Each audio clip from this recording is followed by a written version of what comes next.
Narayanganj city কর্পোরেশনের ৪ নং ওয়ার্ডের সিদ্ধিরগঞ্জের শিমরাইল মোড়ে ঢাকা চট্টগ্রাম মহাসড়কের একটি যাত্রীবাহী বাসে আগুন লাগার ঘটনা ঘটেছে। শনিবার সকাল ৬টার দিকে শিমরাইল এলাকায় সড়ক বিভাগের নির্বাহী প্রকৌশলীর কার্যালয়ের সামনে এই ঘটনা ঘটে।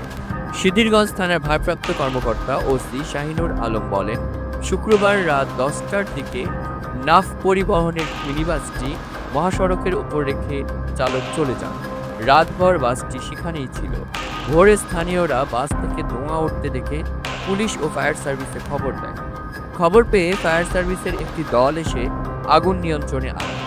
তবে এর আগে বাসটির ভেতরে সব সিট ও কাঁচ পুড়ে যায় এবং ব্যাপক ক্ষতি হয়।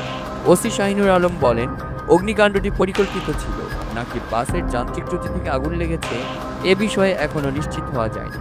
বিষয়টি তদন্ত করে দেখা হচ্ছে।